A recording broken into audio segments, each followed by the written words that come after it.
Folks, this is Tom Opry, your host to the podcast where we ask the tough questions regarding man's impact on the world's wildlife. Raw and unfiltered, we strive to help you fully understand the real issues at hand. Our goal, ensuring the world's wildlife and wildlife habitat exists forever. Stay tuned for another edition of Shepherds of the Wild. Give me a little bit of background on you. Just kind of, if you were going to give an elevator speech on who you are, how would you best describe you and kind of, who are you? I mean, are you a conservationist? Are you an author? Are you a farmer, an organic farmer? I mean, kind of give me some idea of who you are. So all I was ever interested in growing up was wildlife. I thought the best way into getting hands-on, doing some practical conservation work was through gamekeeping. So I trained as a gamekeeper, worked as a gamekeeper, but gamekeeping is not really a very good fit in this part of the country. We don't have a huge amount of game. If you want to do good for wildlife generally, farming is really the answer. So I got into farming about 10 years ago, bought some cows, started to get some land to run those cows on, started to realize that it's way more complicated than I thought it was going to be. And off the back of that, I started writing. I've always been interested in writing. And so I've become really, really interested in all of the different complicated bits and pieces that arise up between farming and conservation, between gamekeeping and conservation. But this is a very complicated little corner of Scotland I live in, so it's more than enough here to keep me focused with my writing and my farming. So, of course, this film is about the people in the Highlands, and you don't live in the Highlands, but you have a breadth of experience in the subject matter and what's going on. You're in touch with it. You've been up there. You do conservation projects up there. You mentioned one of your major projects right now is dealing with nesting shorebirds and trying to propagate their populations. Yeah. How about tell me a little bit about what is the overview of these nesting shorebirds in relationship to grouse moors and kind of overall, like if you can maybe touch on maybe kind of populations. I've heard like Glen Ogle has more nesting shorebirds, golden plovers in the entire country of Germany. Yeah, sure. I've heard that there's a very limited number of curlew now in the south, but especially in Ireland, there's like down to less than 100 breeding pairs. Could maybe give me just kind of an encapsulate. What is the issue with nesting shorebirds in the Highlands of Scotland? So particularly with shorebirds or waders, we tend to call them waders, but they're doing really badly. They're doing really badly across the UK, across the Western Europe, well, a whole of Western Europe, but Scotland is really, really complicated and there's loads of different pieces, lots of different moving pieces, and different parts of Scotland, the issues facing wading birds are completely unrecognisable to parts of the Highlands. But certainly in terms of how they're doing here in the south, they're doing really badly, but there's certainly areas where they're doing much better in the Highlands, particularly on areas that are being managed for driven grouse shooting. And if you want to see what this area looked like 50, 60 years ago, absolutely go to one of those moors. They are heaving, particularly this time of year, so this is the start of April, they are absolutely heaving with birds now. And I go there and I feel jealous in a way, and also just very sad about what's happened in other parts of Scotland where we don't have that kind of management, and things are just being pulled around according to whim, commercial markets, industry, like big land use changes which feel very much out of control to people, farmers on the ground like me. So yeah, a lot of my friends who are gamekeepers in the Highlands, and I've done a lot of work in the Highlands, yeah, I look quite with a degree of envy at what they've got to work with and how well they're doing with them. And it's amazing. When you go to some of these, to grouse moors in the northeast of Scotland, it's insane what's there compared to what's here. And as I say, I don't think that's necessarily because they are good and this place is bad. We were all good, and they're the only places that are still good. So what is the issue there, though? I mean, right now there's a total change. You said it's kind of out of control. You use that word. What is the issue there in Scotland now with these lands and when it relates to these waders that you're talking about, these nesting waders?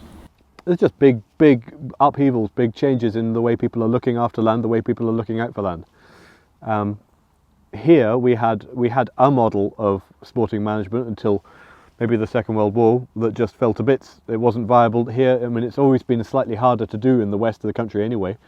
Am I looking at you, Tom, in this? Yep, you just talk to me. Okay. I'm just double checking. We've got about 20 minutes on this card. So. Cool. Yeah, we had a sort of a sporting estate model-ish here. It was quite different here because Scotland is very different wherever you go in Scotland. But I mean, it's always been slightly harder to do sporting management in the southwest because it's so wet here. It's not inherently as productive as certain other areas, drier bits, more for game. It's certainly much drier and easier to work with. It's an easier direction of travel. So while there were estates here, they've gone now. But even the estates which are still working and are still holding on to their wading birds, I mean, they're on the back foot. They're under a lot of pressure at the moment. There's a lot of big changes coming down. There's big expectations of what people think they want from a landscape. There's big pushes to increase productivity across all sorts of different metrics in terms of forestry and timber and food, and also a sense too that nature's kind of broken, and actually the system we've got is only making it worse, which in all conversations about conservation, things get crazy complicated really quickly, and it's really difficult. I'm always, anybody who says they've got a one clear answer on any of this, I'm always slightly suspicious of anybody who's sort of getting up on a soapbox and saying, here is the answer, because yeah, you might have your answer, but my answer might be different, and actually things look different everywhere you go. But certainly in the north and in the Highlands, they've got an opportunity, parts of that. I mean, even when I say the Highlands, I don't mean the Highlands, I mean parts of the Highlands, because there's big parts of the Highlands that are doing even worse than here in terms of their conservation, in terms of wading birds, in terms of game, in terms of all sorts of things. So yeah, there's a big shift. Over the last 10-15 years, there's been a big shift just in terms of what people expect, what people want, and what we're being told we need from these places. And a lot of that's tied into much older conversations about what land should be for, who should own land. Yeah, it gets very confusing very quickly, but as I say, go back to first principles. There's big aspects of how land is managed in the Highlands that I'm sitting here in the south of Scotland feeling very jealous about. So this rewilding thing, can you explain to me what is rewilding, and how does that cotton to kind of historically how the ground's been used, and kind of what the ultimate end result of rewilding probably may be based on your observations? There's big bits of rewilding that I can absolutely chime with, and I think we are all looking at quite a broken system. It's not surprising people want to do something, they want to get proactive about stuff. But I think even people who call themselves rewilders are going to have lots of different answers about what rewilding actually is. And sometimes you even see like, you should leave some dead twigs in your garden, and that's rewilding, because that's you not tidying up, that's making space for nature. So there's people who call that rewilding, and there's also people who say, yeah, basically we need to withdraw all management from massive areas of the countryside and just walk away, just let it be what it wants to be. So there's, I would say, an element of confusion even amongst rewilders, so maybe it's not hard. I sit on a spectrum of rewilding, and I would like a wilder, richer natural environment to live and work in, but I also want to live and work in it, and I'm a person, so yeah, depending on who you speak to, I am more or less welcome as a human being in that kind of environment. But in terms of like, so I'm a farmer and interested in agriculture, there's an awful lot that I think farmers can do on their farms by adopting certain bits and pieces of rewilding. They can really boost what's there. They can do lots of good stuff for biodiversity. They can farm in a more sustainable, sort of climate-friendly, wildlife-friendly sort of a way. And I'd love to do that. That's a big part of what I do in terms of using my cows to protect and create habitats for wading birds. That's for me, that the two really do go hand in hand. We need to stop sort of fighting nature and kind of go with the flow a little bit more. But I'm aware at the same time that by the very nature that I'm a human being in the countryside and I'm farming, that's going to upset certain rewilders. Some rewilders are going to have a sense that actually, first of all, I farm cows, so they're the big evil. And second of all, I shouldn't be here. This should be somewhere that human beings don't touch, don't have anything to do with. So I'm sort of slightly in the middle of this. I'm not a hardcore farmer on one hand. I want a wilder, richer countryside. But I also, as I say, I want to live here. I want to be here. This is where I belong. This is where my family's from. This is where my entire culture and understanding of who I am is rooted into this place. I'm not going anywhere. I want more wildlife, and I want to be part of that as well, because it sucks. Big parts of what I've been brought up with are less wildlife rich, less interesting, less varied, less exciting than the stuff that my dad grew up with. And that sucks in a big way. I want to be part of the answer.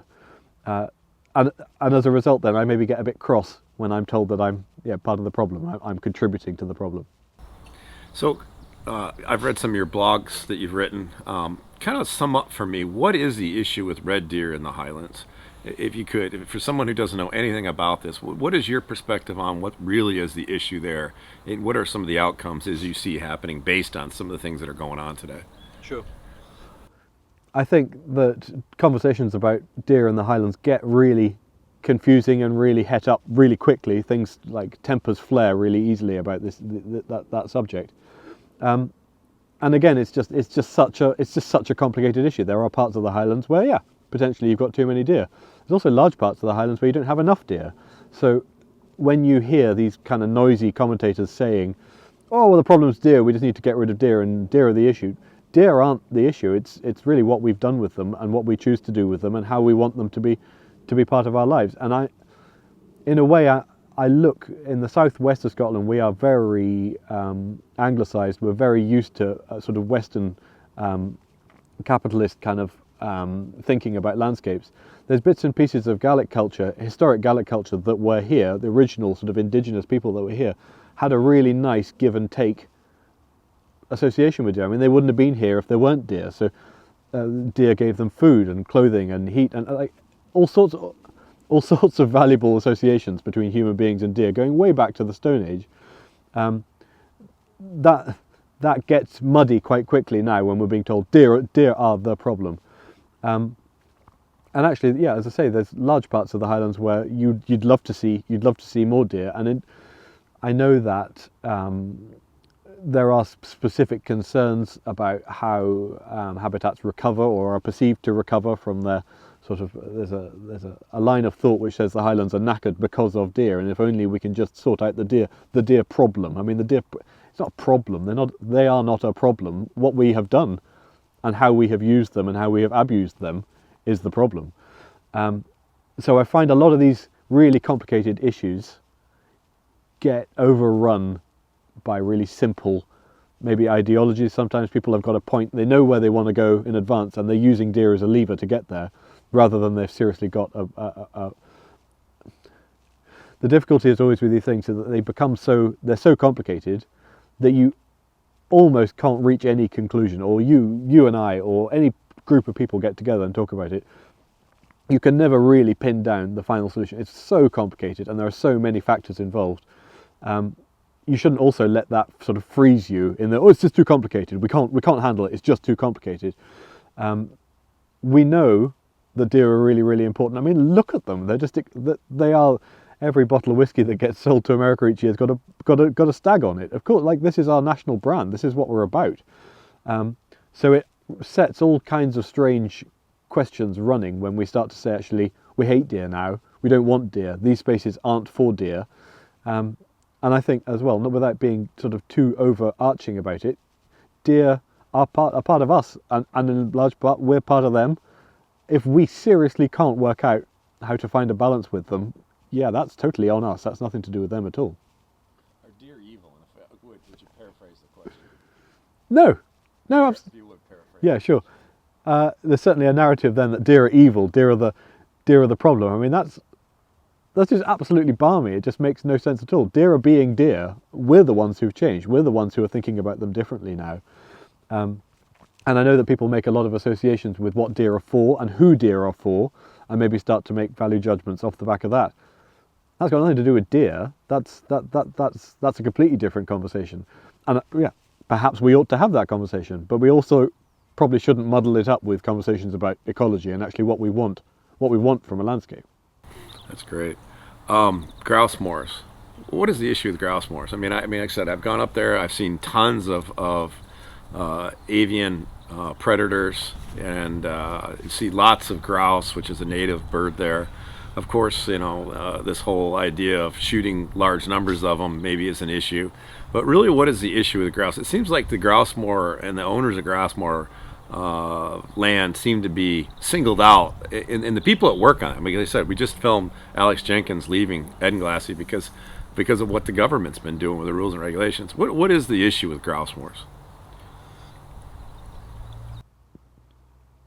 I think when it comes to conversations about grouse moors, people make a lot of associations. People feel personally that they've got a stake in that kind of conversation, and a lot of it's been reduced down to really simple stuff about what about what a grouse moor is, what a grouse moor's for, who a grouse moor's for, and I think generally people are alarmed to hear that nature's doing so badly at a national level. They want to do something good. They want a bad guy quite often. They want to be able just to say, here's a problem. Actually, we already maybe had reservations about big areas of land belonging to a handful of people. Maybe this is a nice thing just to stitch into that and just say, if only we can kind of basically overturn the existing system, then surely whatever falls out next must be right, because this is wrong, and whatever happens next must be right. People have got lots of concerns about grouse moors, and to an extent sometimes I think the way things have been reported, I understand why people think that, but actually it's a really complicated issue. There's loads of moving parts. Some grouse moors are absolutely invaluable in terms of what they're offering for biodiversity. Yet when you read about grouse moors and when you read about moorland management, it's always pitched as being a battle, always pitched as being a conflict. Like the word conflict appears all the time in discussions about grouse moors. Again, I think that's maybe something that's fed up. It's pushing other buttons. It's talking about issues around class and land ownership and who has access, who's got money, who's got power, But actually, I think when you objectively look at what grouse moors do, there's an awful lot of good in there. And anybody then who's saying all we need to do is kill grouse moors, and actually we're going to be much further ahead for biodiversity. If you think it's simple, I'd say you probably haven't understood it.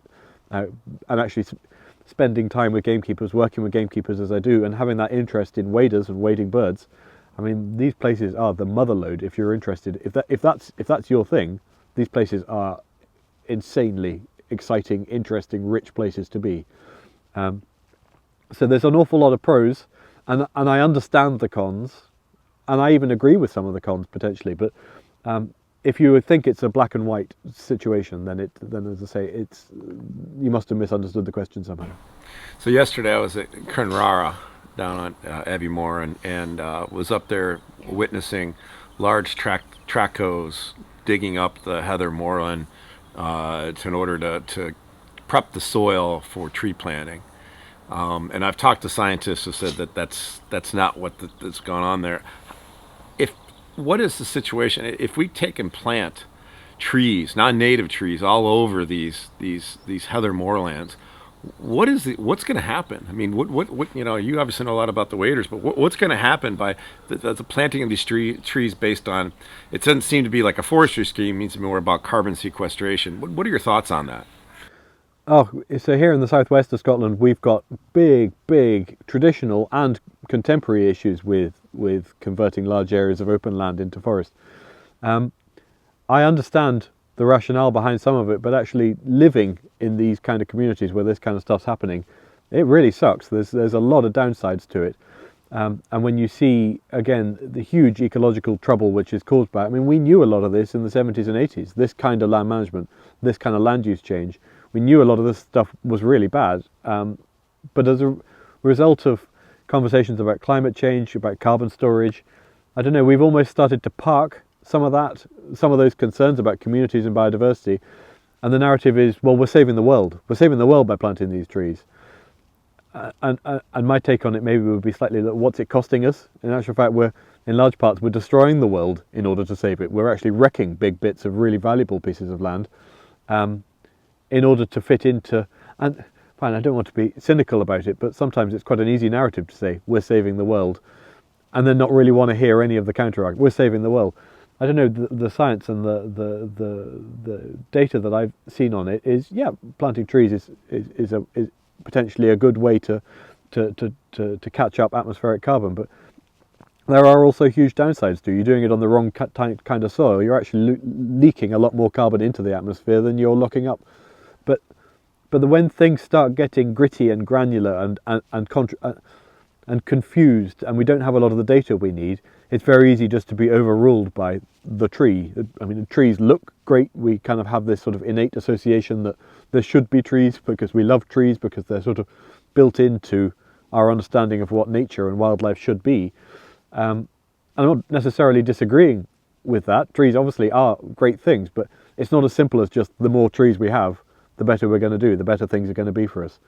And certainly here in the south of Scotland, where we've had some of the most dramatic commercial expansion of forestry in Western Europe since the Second World War, we've got an awful lot of trees. We've got almost no wildlife living in it. So my big lesson has been from the south of Scotland. When I look at the Highlands, I'm thinking, God's sake, guys, don't do what we've ended up doing here. And I would be very sorry if that's certainly a lot of the landscapes I associate with as being like classic West Highland scenery, classic West Highland biodiversity.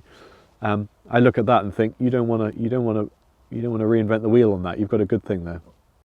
What's happened to the native salmon stocks here?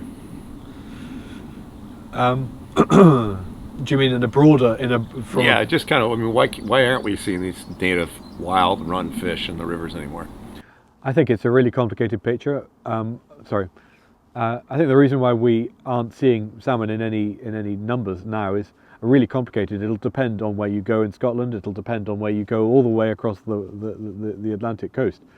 Certainly, there's something funny going on in terms of their migrations, but that's incredibly difficult to monitor that. There's a lot of rivers now that are in much better condition for spawning salmon than they were in the 70s and 80s when they were working, and they are now better condition and they're not working. So there's loads of moving parts. I mean, historically, you look at industrial pollution, you look at all potentially commercial overfishing, you look at loads of factors at play, and they will all be different. Scotland is so varied in terms of where the rivers are, where the salmon are. But yeah, I think there's nowhere that salmon are still what they were back in the day, and that seems to me, if we still want to trade on that kind of picture of salmon as the wild hand-caught Scottish salmon, yeah, it seems a bit hypocritical to be selling ourselves as this place of natural cleanliness and purity, when in actual fact our wild fish stocks are knackered. What does the Highlands mean to you? And I know you don't live in the Highlands, but you spent a lot of time. So what kind of describes what does the Highlands means to me?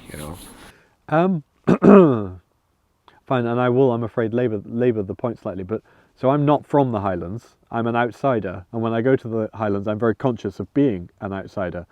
I'm very, very insanely proud to be from Scotland, but my Highlands I look at slightly as a visitor, in the same way as thousands of millions of visitors each year who come to the Highlands. I've got a certain take on it, but and again, maybe the brand, maybe I'm interested in how the Highland brand of cleanliness and purity and sort of natural abundance, how in amongst lots of other challenges, that brand is still held up as being. Scotland makes big money on the fact that we are a natural place. We are the wild place. And even when you go to England, a lot of English conservationists have an unhealthy obsession with Scotland because they think Scotland is where the wilderness is. So they think that's where good conservation should be happening, which in a way I think feeds some of their sense of outrage when they perceive that there's a problem. Say they perceive a problem with grouse moor management. They're almost harder on Scottish grouse moor management than they would be on their own grouse moor management, because it seems to fly in the face of what they think Scotland should be. But from my perspective, looking north to the Highlands, it's a bit of a mixture. I mean, it's obviously a staggeringly beautiful part of the country, but it's also got big problems. It's got big social problems, big sort of cultural problems in terms of its Gaelic communities, in terms of the native-speaking people right up the northwest coast. Yeah, all this is in decline. There's a lot of change happening, and when Scotland presents itself as the pristine wilderness, the wild man of Europe, lift the lid on that, and there's a whole nest of problems under there, and a whole nest of awkwardnesses and things that don't quite fit the narrative. But being from the lowlands, being from the south of Scotland and looking north, historically, culturally, there's been a bit of unease. Like there's a bit of teasing and a bit of pushing and shoving, and we're not naturally good bedfellows, the lowlands and the highlands. One thing though that I do find within a conversation about loving the highlands, a frustration I have about the highlands is they're quite often used as a blanket all cover-all term for Scotland. People talk about Scotland and the highlands as if they were one thing. And in a way, when you talk about conservation and kind of moves to improve the ecological condition of Scotland, people kind of conflate Highlands and Scotland in a way that almost like the Highlands got some really good bits and people want to make them better, and people then as a result maybe overlook the fact that the south of Scotland has got some really bad bits and nobody's doing anything. So when we talk about controversies between grouse moor management and rewilding and deer management, and there's a part of me, a little part in the back of my head that says, actually, do you know what? I'd rather have the argument and be heard than just be completely ignored, which is where I feel the south of Scotland is. And that's why all these conversations, all this discussion focuses in the Highlands. And yet the south is just deafeningly silent. Nobody really seems to have much oversight over what's happening here. It kind of just happens almost by accident. There's no strategic discussion of it. And I don't know, just even recently there's been controversy caused by people sort of taking a photograph out of the window of the train going through the southern uplands and saying, look at this, it's a knackered landscape, south of Scotland's absolutely ruined. You almost can't blame the south of Scotland for being absolutely ruined, given that we've been the heart of Scottish industry for 250, 300 years since the Industrial Revolution. We've been providing coal and we've been providing manpower. We have been the absolute engine room of Scotland all this time. And as a result, the Highlands have been more or less left undisturbed. So we've paid the price, and then it seems rather unfair that we then also have to carry the penalty of having very poor biodiversity, really habitats in really bad condition, which is again why I look at the Highlands with a degree of envy. I wish what they had up there, and sitting where I'm sitting just now, I wish we had half the opportunities they had. So, talking about the rewilding and the fact that they want to plant trees on grouse moors, which obviously are a UN designated special ecosystem. The majority of the world's are here mostly in Scotland for that matter. I guess what I'm trying to get at is what is the end result? I mean, shouldn't we be looking at maybe more marginal farmlands farmlands is kind of where we lose biodiversity for the most part?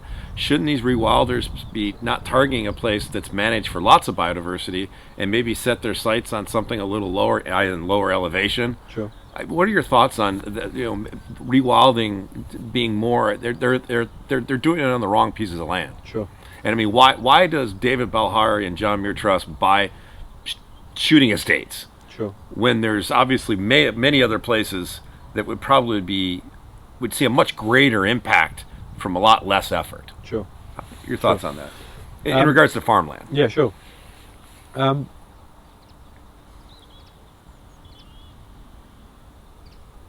I would say that some of the people who've got a really sort of pure, almost evangelical approach towards rewilding have this sense that it is a sort of an absolutist practice. I mean, it needs to be something that we basically shut up shop and walk away from. And I find that quite difficult to work with as a farmer looking after farmland when I see big issues with farmland biodiversity. It's not in our national interest to walk away from those farmed landscapes because we still need food. A much bigger question and a much more important question for me is actually how do we switch the conversation away from basically reinventing the wheel on landscapes which are actually pretty rich for wildlife, and how do we really focus in on some of the more intensively farmed landscapes and try and integrate some wilderness back into them. To me, that's the crux of my position in farming, is how do we just effectively take some of the really badly degraded commercially farmed environments, and how do we kind of build a bit of wildlife back into them and just shift them slightly back from the ledge of where they're standing at the moment. And it's interesting then that one of the main, so I get criticised on both sides of the argument for saying that, because commercial farmers will say, actually we need to keep pushing on, this is the most productive land and we need to really focus on basically wringing the drops out of it and making sure we're using it most effectively. And I also get criticised by rewilders who would say, actual fact, if you want any farming at all, it's not rewilding. So being kind of stuck between those two arguments, it always seems slightly dangerous to be stuck at one end of an argument. Actually, there's a huge amount more value to be found in standing somewhere towards the middle, and actually trying to pick up the best of both sides. But yeah, it does strike me as odd sometimes that grouse moors particularly are being targeted with some of these land use changes, and how what people's ambitions are for rewilding, because no matter how big or small, and I know it's controversial what percentage of Scotland is used as is managed for grouse, there are massive areas which have got nothing to do with grouse at all, which are doing really, really badly for wildlife. And I find it confusing sometimes to think, actually, why are we only having one conversation about wildlife collapse? Why is it all about grouse moors? Why can't it be about a much broader farmed environment? It could be about, even a lot of the woodlands we've got are rubbish for wildlife. So why can't we have wilder woodlands? Why can't we focus on a much broader portfolio of things? And the fact that we always do come back to grouse moor management, yeah, generally suggests to me that it's not actually about grouse moor management. It's about all the other things that we associate with grouse moor management in terms of land ownership and land use, and that some more sort of historic models of land ownership that people maybe feel uneasy about. I think grouse moors get beaten up a lot. Grouse moors clearly get beaten up a lot, but they also, I think, get beaten up in a way that most other land uses get off scot-free with. So that's always a bit of a puzzle. That's a great answer. So, based on these competing land issues, the fact that gamekeepers are being demonized, we told you Alex Jenkins up at Edmund he took his family off. They're done. I've heard stories of keepers talking about children being ostracized at school. I've listened to gamekeepers' daughters talk about being ostracized at school. There seems to be this whole movement here. And of course, in Edinburgh, the government has created all these policies and all these rules and regulations coming down where it makes it more and more harder to do the things that keepers have historically done. Albeit, they know that they can't be killing avian raptors and things like that. But the reality is what they do on the ground, like I said earlier, is the same thing we do for wild quail in the United States. And we give awards to those landowners. Yeah. What's going to happen to these landscapes if they're not managed? What's going to happen to not only the landscapes, but to the people in those communities? What really, at the end of it, what's going to happen to the people? True. I think the people aspect of this is one of the most interesting parts of it. I'm not an ecologist. I'm a person, so I'm interested in the people aspect of this. Finding out trying to work out in advance the long-term impact on these changes is one of the most interesting sides of this debate. And looking where I am in the south of Scotland at the moment, we've had huge transition into forestry over the last 20-30 years. It's been devastating for local communities. You've got to drive an hour and a half to the nearest cinema here. There's a handful of local pubs. There's hardly any shops. I mean, it's progressively got worse as our forest cover has increased here. It's had huge knock-on impacts on local people, local jobs, local work. We are a real warning story to the rest of Scotland here in the south, and so it really makes me feel anxious sometimes looking up and hearing about plans for the future of the Highlands. Yeah, I think you don't want this. You don't want what we've got. I promise, you really don't want what we've got. And I really dislike the heat that comes into this. I dislike the aggression and the nastiness that comes into it. Partly, I think, because it's phony. I don't think people would actually talk to each other like that face to face. I don't think a lot of the anger and hostility is genuine. I think it's sort of expressions of frustration with life more generally, and that we're all really upset about biodiversity loss and climate change. These things are awful, and it maybe is quite a human impulse to feel angry, to feel like you're defending your cause and fighting. But when you actually go out and meet people and talk to them, it becomes clear always, in terms of conservation and in terms of wildlife management, we're all here because we love wildlife. The problem is not the people who love wildlife and slightly disagree over how it should be managed. The problem is the fact that most people aren't stakeholders in this conversation at all. Most people don't give wildlife a second thought. Most people aren't tuned into any of this. So there's almost sort of a 90-10 split in terms of why are we the 10% having these horrible conversations with each other, when in actual fact the real problem, the real thing we really need to work on is actually bringing the extra 90%, the other 90%, up to speed and getting them really flagging up to them what they can and can't, how they can get involved. That's a constant real frustration when things get nasty. I think, why are we actually, there's no real difference in terms of what a rewilder wants, in terms of what a gamekeeper wants, in terms of what there's a logistical, practical difference of opinions maybe in terms of how we get there. But everybody involved in these conversations wants more wildlife. We want a sustainable future for nature. Like, we're all in the same boat. So again, sometimes it's startling when you see you're falling out over what in the face of basically complete collapse. Like, we are all going to lose unless we pull our fingers out. And yet in the meantime, we kind of call it. You see lots of people online call themselves conservationists, and what they do for conservation is have arguments. They'll go and pick fights and have arguments and feel like that is flying the flag. They feel like that's what needs to be done. When in actual fact, what needs to be done is we need a hell of a lot more people getting out there, breaking a sweat and doing some work. Balhari has discussed the fact that that with all this rewilding, and he doesn't like the term rewilding, just because it has so many connotations to it that kind of pigeonholes him into a place he doesn't want to be. But what he talks about is the fact that the keepers and the gillies and the stalkers, they don't know it yet, but their jobs are gone. They're already off the landscape, and it's going to be replaced by, and by the way, they're serfs, and that they're going to be replaced by this new vibrant economy based around tourism. Now, you just mentioned you guys have already done that. What is the reality? Is David Balhari's statement, or the Trees for Life statement, that we're going to turn this over to a new economic model that's based on tourism? Because people from all over the world want to come to the Highlands to see rank heather and monoculture tree farms on the side of what was grouse moors and these valleys. What is your response? Well, first and foremost, it's interesting then that some people don't like being called rewilders.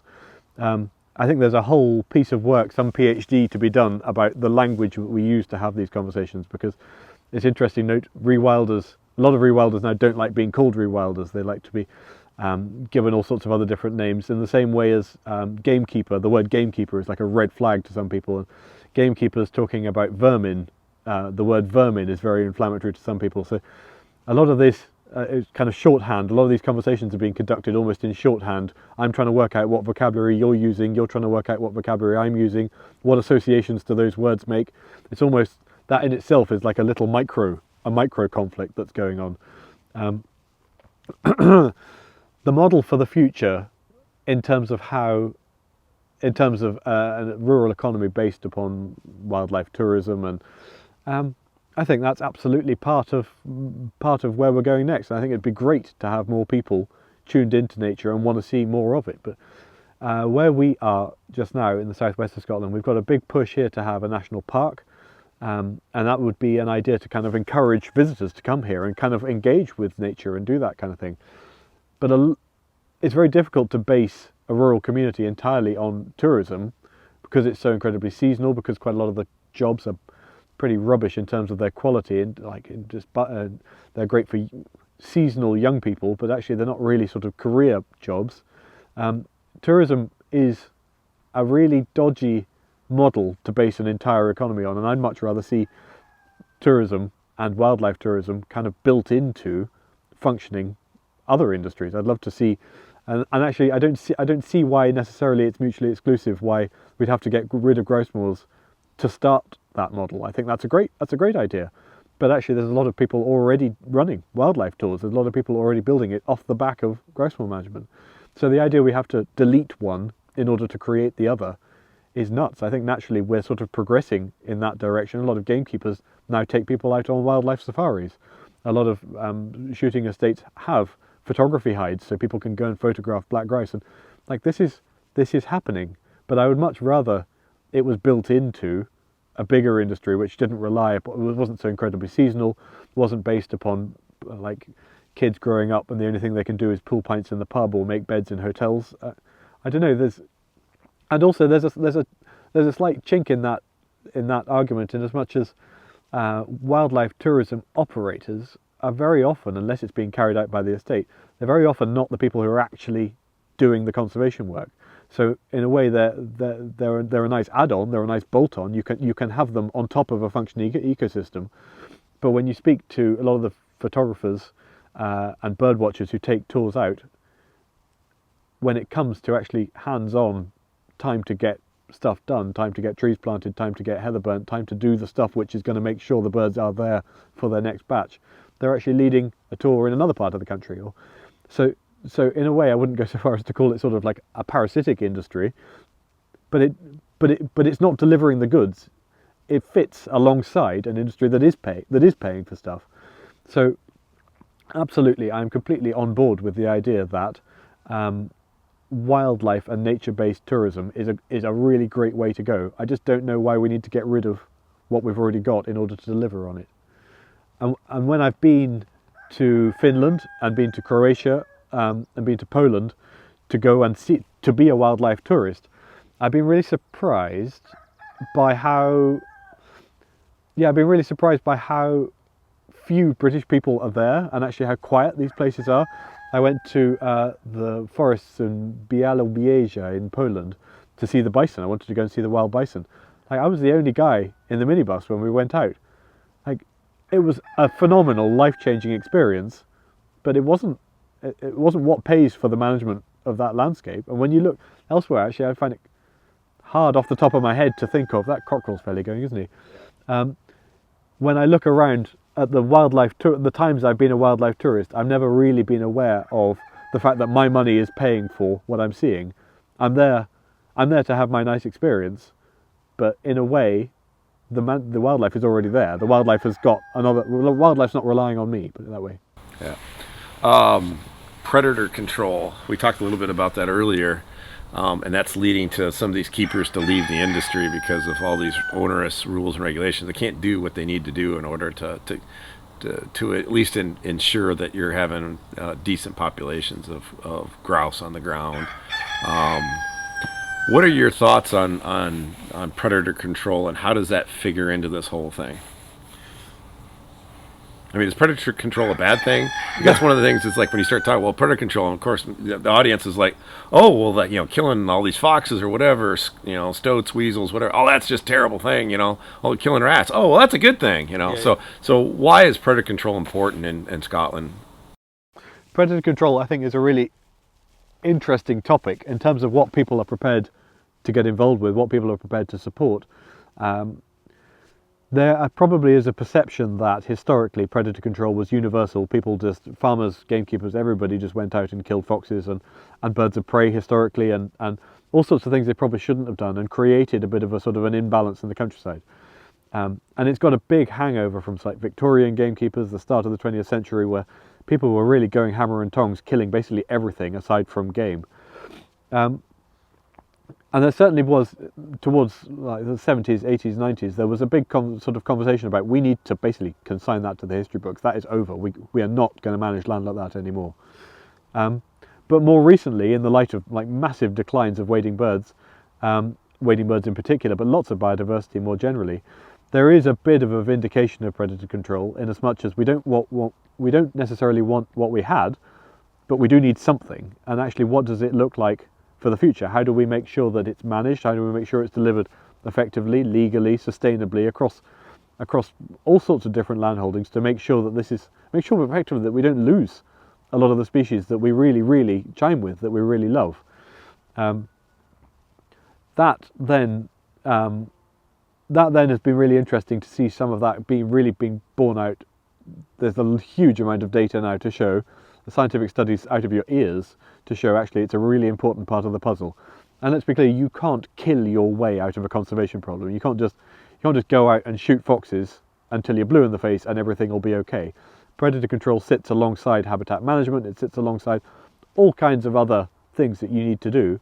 And when it comes to species like curlews, that I'm really, really interested in, when it comes to species like curlews, you almost don't have them if you're not doing predator control, you almost don't. You're gonna lose those. You're gonna lose those species. You're gonna lose things like that. It's very clear now that we need predator control really urgently in Scotland at the moment. We need not only to support the people who are currently doing it, we also need to get a whole cohort of people who aren't currently doing it to feel able to do it. And actually, fine, we can be focused on where we do it, and we're not.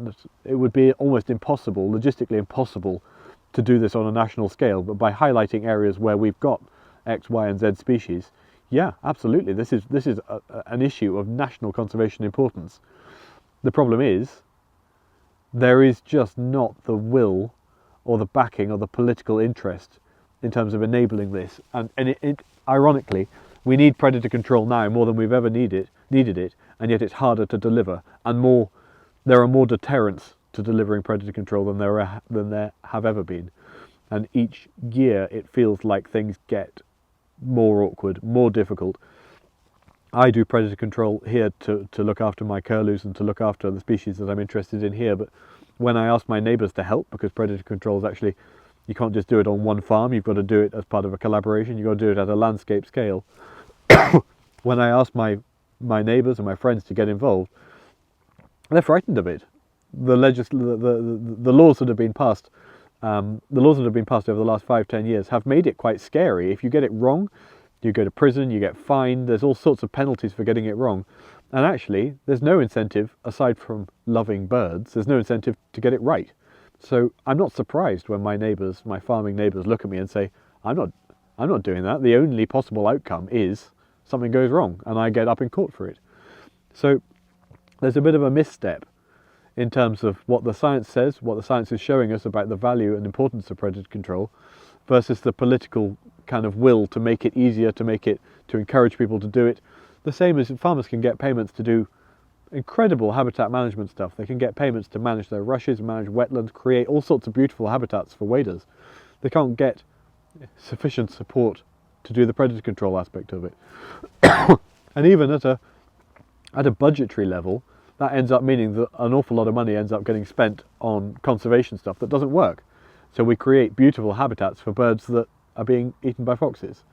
So you can't. There seems to be sort of a recurring desire to be able to deliver everything we want without doing any of the nasty bits that we don't want to do. And I'm the first to say, I don't like predator control. I don't want to do that. At the end of a busy day's work, I don't want to go out and stamp around the field looking for foxes. I want to go to bed. I want to watch telly. I want to read a book. I want to do anything but go out at night. And it is the least glamorous, most boring, hardest part of my day, of my week, of my month. The only reason I do it is I'll lose my curlews if I don't. And that is the one thing that drives me forward. But at the same time, as I say, I'm unusual in that. I completely get why nobody else wants to do it. That's one of the things that David Belhari said was he didn't think that curlew, the fate of curlews was contingent on grouse moor management. Yet this is someone who calls deer to as little as to zero if possible in order to protect trees, the regrowth of trees or the planting of trees. But isn't there some similarity there? You've got a guy who's willing to eradicate a certain species for an objective, yet he has no problem with predators on the landscape and doesn't think that you need to manage those in order to get these wildlife. How do you cotton with that?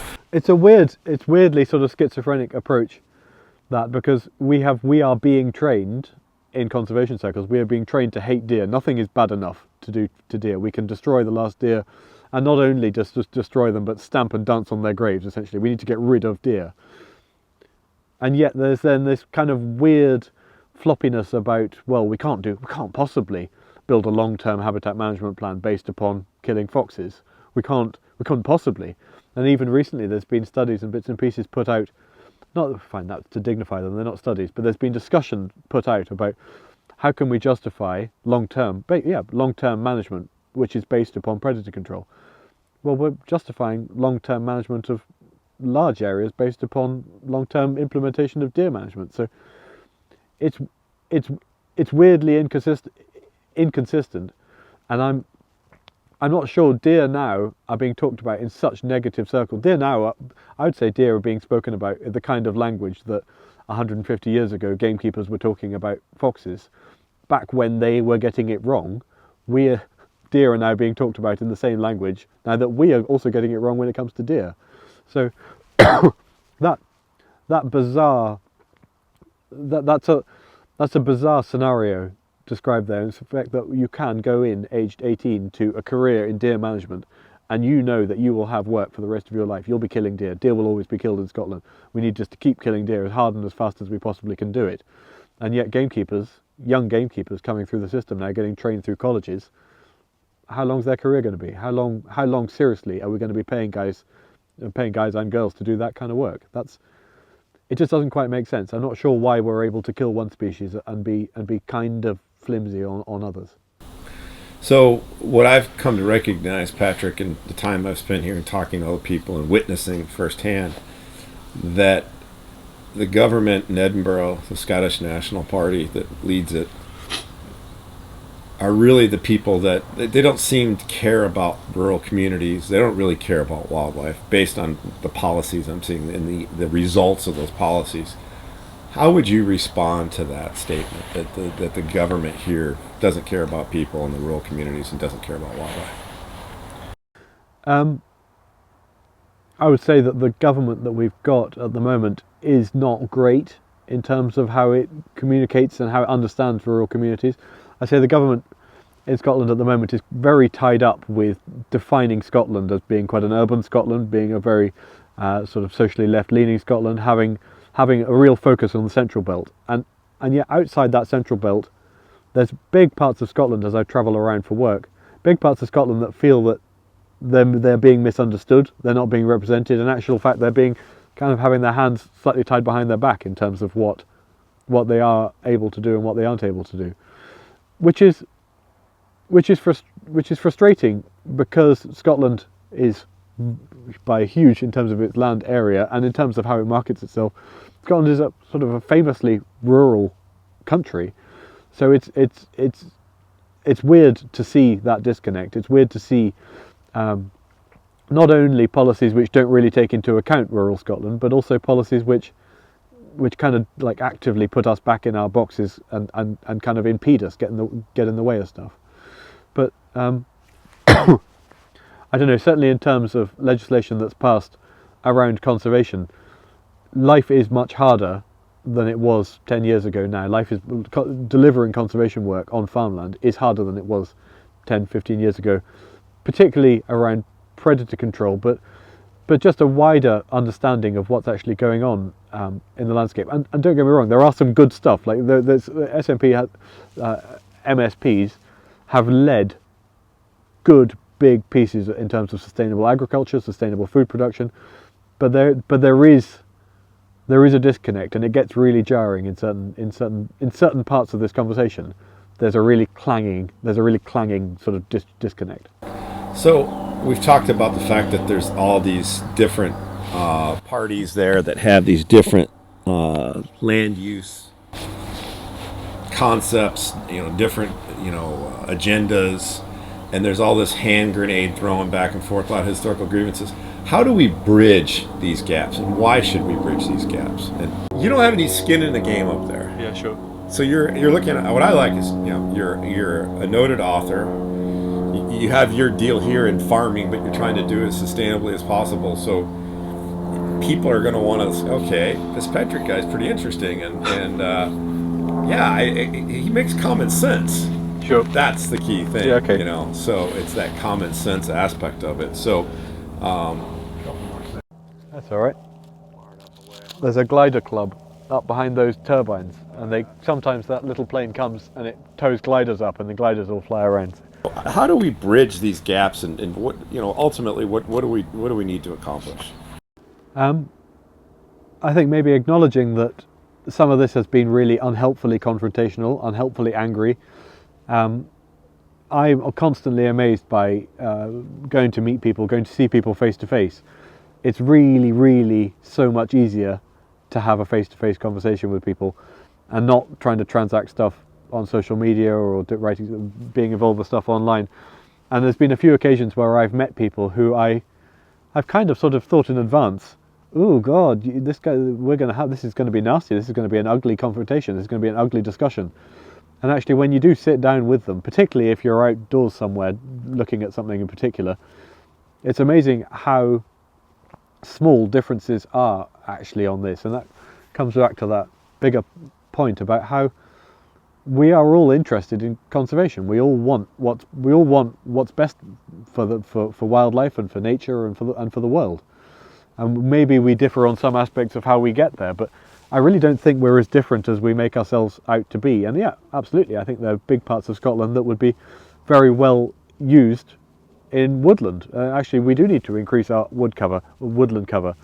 But trying to impose it and turn it into a battle and trying to turn all these things into a confrontation is just nuts. It just doesn't take us forward. So I'd like to see some proper, better conversations, because yeah, as I say, we are all pushing. I honestly, not just being sort of blindly naive about this. I think we are all pushing in the same direction, and we do tend to get snagged on the very small things which divide us, and we tend to kind of ignore or lose track over the massive common ground that we've all got. I'm not really sure. There are a few sort of groups and discussion events and bits and pieces that crop up, and every time I've been to one, I've always come away thinking, actually, yeah, 9 times out of 10, yeah, we're all singing from the same hymn sheet. But certainly the way we talk about stuff at the moment, and back to that point about language and about the words we use to describe even little details, you'd imagine wouldn't make any difference at all. Proper discussion and proper time spent with each other. I think there's a huge amount of common ground in here that we're just not accessing. I mean, it's nuts to say that deer are the enemy. Even just that sentence just sounds stupid. There's loads of this which, when you just pick up sound bites, it's just balmy. It just doesn't make sense. And that comes back again to this idea that are you really gonna sit across from me and say that? It's one thing to say that in a newspaper article or on social media, but you really sit across from me and say that? Yeah, of course you're not. It's nuts. We all know it's nuts. So just the quality of conversation. I'd love to see the quality of conversation improve. A better understanding over, say, what grouse moor management is actually delivering, what it's trying to achieve. That, I think, would hugely take us forward. And it wouldn't. I mean, what would that cost? When you look at budgets for massive landscape scale, complete overhauls of what hills and moors and areas are being used for, the preamble to all that money being spent on transformative land use change, it's peanuts what could be spent on just taking the time to have better conversations with people, because there are no easy answers to any of this. It's all so complicated. As I say, that shouldn't freeze us into inactivity, but at the same time we should all come into this thinking with a certain knowledge that I don't have all the answers, you don't have all the answers, no one person has got a clear vision on this, and after all it's all ours anyway. So only this sort of messiah complex that one person can have the vision to fix Scotland. It's all our country. We've all got an interest in it, and we all ought to have better conversations about it. Good. I think that's covered all the questions I have. Is there anything you want to add? Nothing that wouldn't be just window dressing to myself.